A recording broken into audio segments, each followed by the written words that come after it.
প্রীতি করিয়া যেজন গেছে মরিয়া, প্রীতি করিয়া যেজন গেছে মরিয়া, মানব জনম তাহার সাথ চলিবে পাগলা, মানব জনম তাহার সাথ চলিবে। ঘরেরই ঘরে আলেক শহরে আল্লাহ রাসূল বিরাজ করে রে।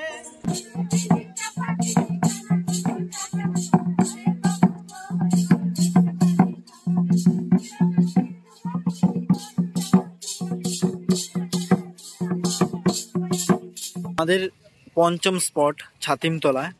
এই গৃহটিতে তোমরা যদি প্রবেশ করতে চাও তাহলে, আর এখানে কিন্তু বসে লিখেছিল কোমরপাড়ার গরুর গাড়ি, বোঝাই করা কলসিহাড়ি, গাড়ি চালায় বংশী মদন, সঙ্গে যে যায় ভাগ্নে মদন।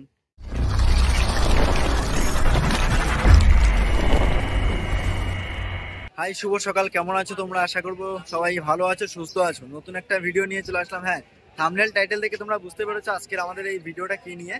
যাচ্ছি বোলপুর শান্তিনিকেতন। হোলি চলে এসেছে, তাই ভাবলাম হোলি স্পেশালে শান্তিনিকেতন ঘুরে আসি। আর এটাই আমার প্রথম যাওয়া শান্তিনিকেতন, কবিগুরুর সেই শান্তিনিকেতন। খুবই শান্তি কিন্তু এই শান্তিনিকেতনে। চলো যাওয়া যাক, ভিডিওটা সম্পূর্ণ দেখো, আশা করবো খুব ভালো লাগবে। মাতারা এক্সপ্রেসে করে যাবো, এছাড়াও তোমরা চাইলে আরো অন্যান্য ট্রেনে করে যেতে পারো। আমরা প্ল্যাটফর্মে পৌঁছে তোমাদের সমস্ত ইনফরমেশন দিয়ে দিচ্ছি। চলো যাওয়া যাক। মাতারা এক্সপ্রেস 9 নম্বর প্ল্যাটফর্ম, 7:20 ডিপার্চার টাইম। সকাল সকাল পেয়ে গেছি একটা কফি, তাই কফিটা দিয়ে আজকে আমাদের যাত্রা শুরু করি। দেখো, আমার ট্রেন জার্নি মানে চা অথবা কফি থাকবে না, এটা এখনো পর্যন্ত হয়নি। তাই চা অথবা কফি দিয়ে আজকে আমাদের সকালটা শুরু করলাম। এখন আছি শিয়ালদহ রেল স্টেশনের 9 এবং 10 নম্বর প্ল্যাটফর্মে। আর সমস্ত ইনফরমেশান তোমাদেরকে এবার দিয়ে দিচ্ছি। চাটা খেয়ে নিই। আমাদের এই মাতারা এক্সপ্রেসকে নিয়ে যাবে ওয়াপ 4। 10 নম্বরে লোকাল ট্রেন দিল, তাই এখন ট্রেনের সাইডে এসেই আমি তোমাদেরকে ইনফরমেশনটা দিয়ে দিচ্ছি। দেখো, তোমরা যদি এই মাতারা এক্সপ্রেসে জার্নি করতে চাও তাহলে তোমরা রিজার্ভেশন টিকিট কেটেও যেতে পারো। এছাড়াও চাইলে তোমরা জেনারেল টিকিট কেটেও যেতে পারো, কোনো সমস্যা নেই। যদি তোমরা রিজার্ভেশন নাও তাহলে তোমাদের টিকিট প্রাইস পড়বে 85 টাকা, সেটা হলো শিয়ালদা থেকে। আর কেউ যদি নৈহাটি থেকে যেতে চাও, এক্ষেত্রে তোমাদের পড়বে 75 টাকা। তোমরা যদি কেউ এভাবে রিজার্ভেশন, আর তোমরা যদি কেউ এভাবে আনরিজার্ভ কোচে করে যেতে চাও তাহলেও যেতে পারো, কোনো সমস্যা নেই। তোমাদের ভাড়া পড়বে ওই 70 টাকা।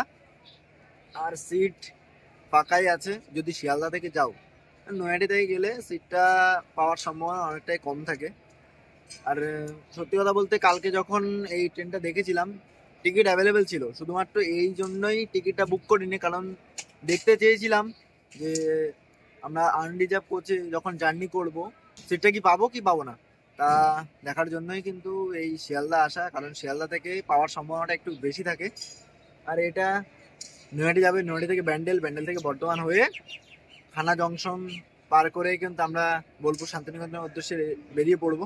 চলো সম্পূর্ণ জার্নি দেখো, আশা করবো খুব ভালো লাগবে। যদি এখনো নতুন হয়ে থাকো চ্যানেলটাকে সাবস্ক্রাইব করে রাখবে। সময় 7:20। আমরা ফাইনালি বেরিয়ে পড়েছি শিয়ালদহ রেল স্টেশনের 9 নম্বর প্ল্যাটফর্ম থেকে। এদিকে রয়েছে ওয়াপ 7।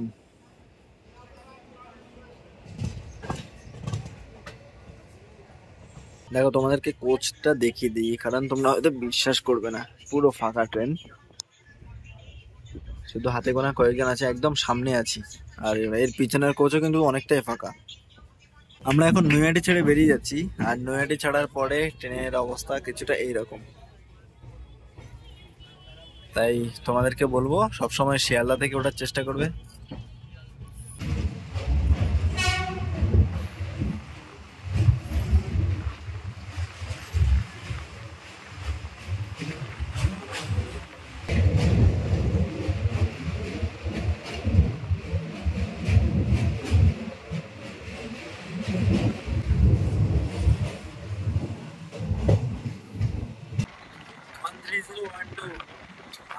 Howrah intercity express.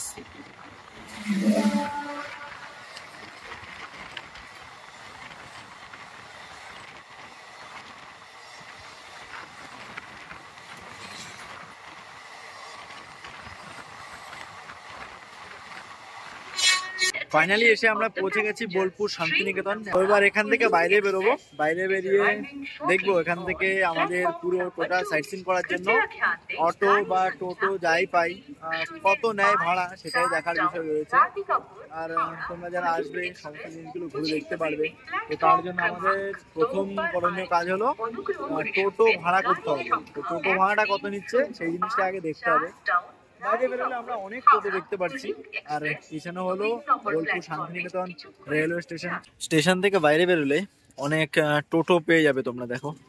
এবার এই টোটো করে তোমরা সাইট সিন করতে পারো। আর এখানে এদের চার্ট ব্যবস্থা রয়েছে, দেখবো চলো দেখি কি কি রয়েছে এখানে। এই হলো এই দাদাদের এখানকার চার্ট। তো এখানে রয়েছে শান্তিনিকেতন। শান্তিনিকেতনের মধ্যে রয়েছে টোটাল 24টি স্পট, তাই তো? এই 24টি স্পট ঘুরতে তোমাদের মোট খরচ হবে 650 টাকা। কতজন যেতে পারবে? 5 জন। আচ্ছা, 5 জন তোমরা যেতে পারবে। 6 জন হবে না? না, 6 জনও হয়। আচ্ছা, মানে নিজেরা অ্যাডজাস্ট করে বসলে হয়ে যাবে। আচ্ছা, 6 জন তোমরা যেতে পারবে, 650 টাকা নেবে। আর মানে ফিক্সড রেট নাকি একটু কম সম হয়? আচ্ছা, আর এদিকে রয়েছে আরো sightseeing, Visva Bharati sightseeing total. আর তোমরা যদি এই টোটাল এই আজকে মিউজিয়াম বন্ধ। মিউজিয়াম কি বারে বন্ধ থাকে? বুধবার আর বৃহস্পতিবার মিউজিয়াম বন্ধ। আচ্ছা, তোমরা যদি শান্তিনিকেতন এবং তোমরা যদি বিশ্বভারতীর এই সমস্ত জিনিসগুলো দেখতে চাও তাহলে কিন্তু 1850 টাকা। কি বলছো? আচ্ছা, এগুলো সব যাওয়ার পথে হবে, তাই তো? আচ্ছা, তো সাথে তুমি গাইড থাকবে, তাই তো? টোটালটা কত নেবে একদম? আচ্ছা, আর গাইডে কি কোনো এক্সট্রা খরচ? এখানে ভিতরে ঢুকতে কি কোনো এক্সট্রা খরচ আছে? ঢুকতে গেলে আমরা কঙ্কালতলা লাগবে, যেমন রোজ 10 টাকা হয়তো লাগবে পার্কিং। আচ্ছা, সিকিউরিটি লাগবে 20 টাকা। মিউজিয়াম আজকে বন্ধ আছে। আজকে সরাসরি হাট হবে? হাট ডেলি বসে না। আচ্ছা, আবার ওই কোন একটা হাট আছে না শনিবারে বসে, ওটা কোন হাট? শনিবারে হাট। আচ্ছা, আজকে বৃহস্পতিবার তো, বসে সব দিনে বসে, মানে শনিবারে একটু জমজমাটি বেশি থাকে। আচ্ছা আচ্ছা আচ্ছা আচ্ছা, এখানে তো এটাই তো বিশেষ বিখ্যাত না, যে সোনাঝুরি হাটটা তোমাদের। আমরা এসে পৌঁছে গেছি বাংলাদেশ ভবন। এটা হলো আমাদের আজকে ভ্রমণের প্রথম স্পট। বাংলাদেশ এই ভবনের ভেতরে কিন্তু প্রবেশ নিষেধ, মানে করোনার সময় থেকে এই ভবনে প্রবেশ নিষিদ্ধ হয়ে গেছে। তো তোমরা চাইলে বাইরে থেকে দেখে নিতে পারো। এবং যারা তোমরা ঘুরতে আসবে তো এখানে তোমাদের টোটো দাঁড়িয়ে থাকবে, দেখো টোটো কিন্তু দাঁড়িয়েও রয়েছে। এখান থেকে তোমরা এই বাংলাদেশ ভবন দেখে তারপরে আবার তোমরা ফিরে যাবে। এটা হচ্ছে শান্তিনিকেতন পৌষ মেলার মাঠ। তো এখানেই পৌষ মাসে যে মেলা হয়, আর এটাই হচ্ছে সেই পৌষ মেলার মাঠ। অনেকটা বড় এরিয়ায় এই মাঠ। এটা হচ্ছে কেন্দ্রীয় গ্রন্থাগার।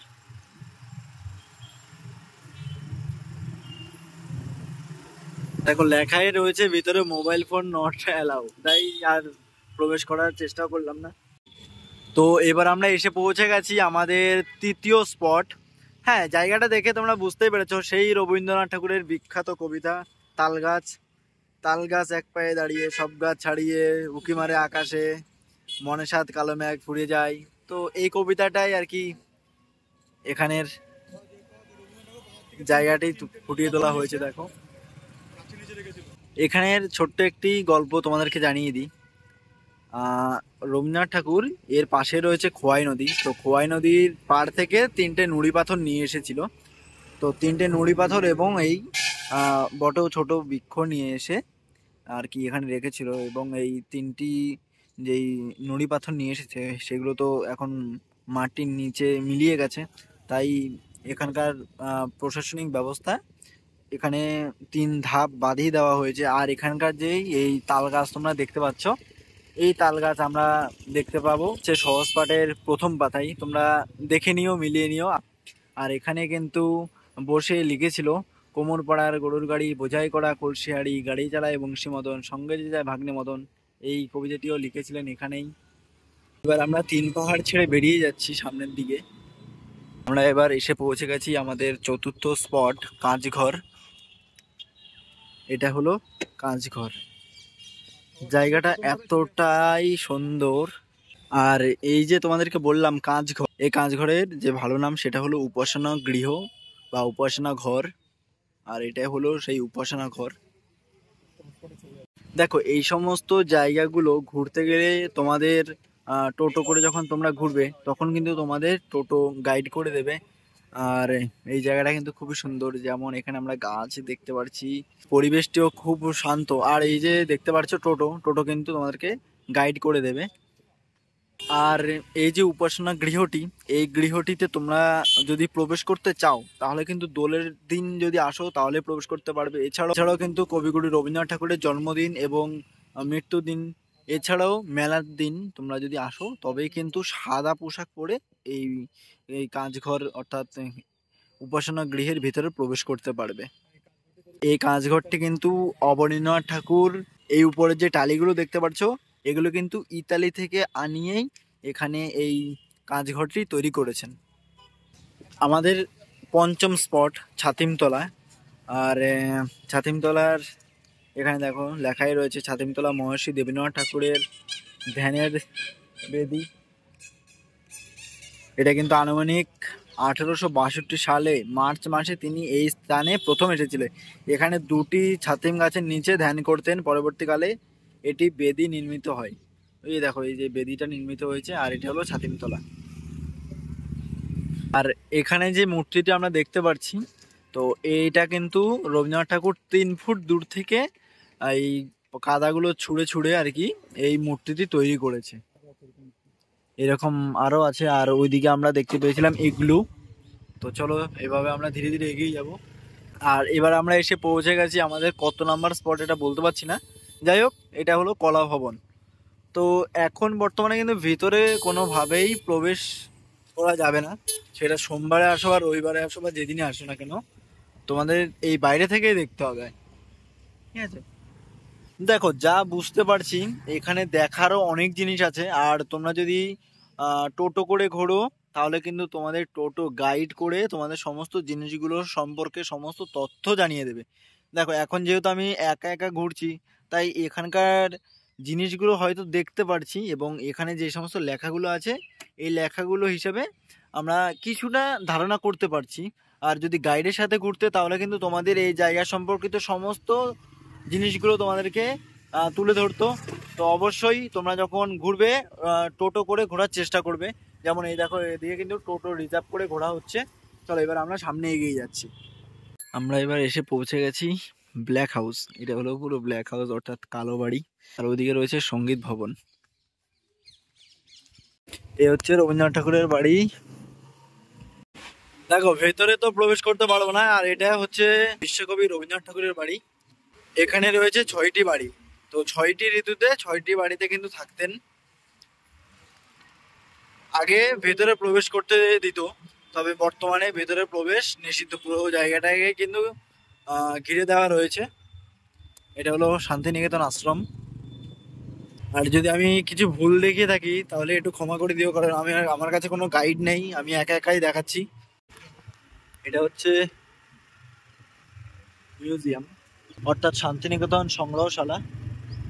তো এই সংগ্রহশালাতে তোমরা কিন্তু যদি বুধবার এবং বৃহস্পতিবার আসো তাহলে প্রবেশ করতে পারবে না, এছাড়া অন্যান্য দিন খোলা থাকে। চলো এখন সোজা চলে যাবে ডিয়ার পার্ক।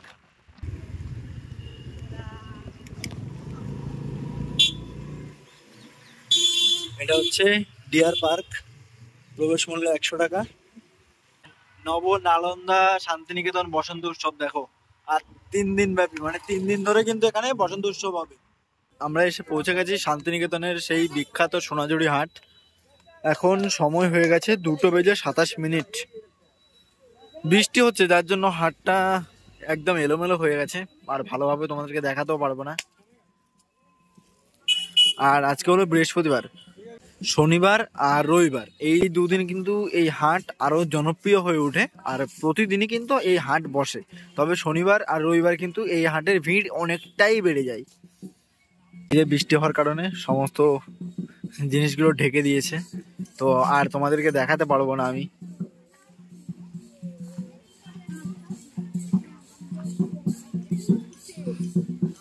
আবার যখন নেক্সট টাইম আসবো অবশ্যই তুলে ধরার চেষ্টা করব।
এখন সবাই কিন্তু এখানে কেনাকাটা করতে ব্যস্ত আছে। যেহেতু বৃষ্টিটা একটু কমে গেছে, এখনো হচ্ছে তবে একটু কমে গেছে।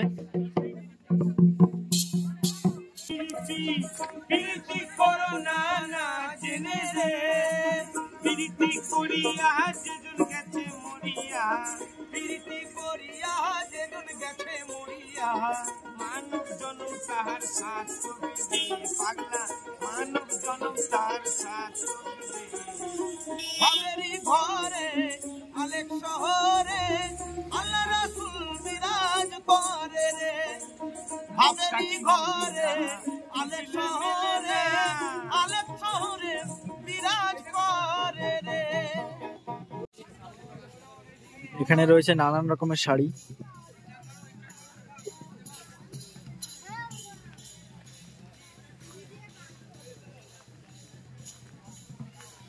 আর এই হাটটা কিন্তু অনেকটা বড় জায়গা নিয়ে, আর হালকা বৃষ্টি হচ্ছে তাই সবাই কিন্তু ছাতা নিয়ে ব্যস্ত রয়েছে। এখন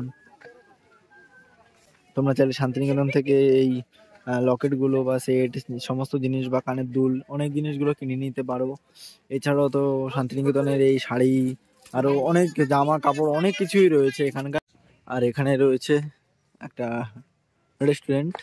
তোমরা যখন ঘুরতে ঘুরতে ক্লান্ত হয়ে পড়বে, যখন খিদে পেয়ে যাবে, তখন চাইলে এখানে এসে খাওয়া দাওয়া করতে পারো। এটার নাম হলো শকুন্তলা ভিলেজ রেস্টুরেন্ট। এটা হচ্ছে প্রকৃতি ভবন। প্রকৃতি ভবনের পরে এবার আমরা এসে পৌঁছে গেছি বুদ্ধ মূর্তি, অর্থাৎ বৌদ্ধ স্ট্যাচু। আর এটা হলো আর্য অষ্টাঙ্গিক মার্গ, অর্থাৎ বুদ্ধ মূর্তি। এখানে যে অষ্টাঙ্গিক মার্গ দেওয়া হয়েছে, এখানে টোটাল 8টি নাম ফুটিয়ে তোলা হয়েছে। আর এই নামগুলো তোমাদেরকে আমি একটু জুম করে দেখিয়ে দিচ্ছি। দেখো, বৃষ্টির জন্য ঠিকভাবে তোমাদেরকে ঘুরিয়ে দেখাতে পারছি না, কারণ আকাশ খুব মেঘলা হয়ে আছে, এখনো কিন্তু বৃষ্টি পড়ছে। এটা হচ্ছে সুরুল রাজবাড়ি।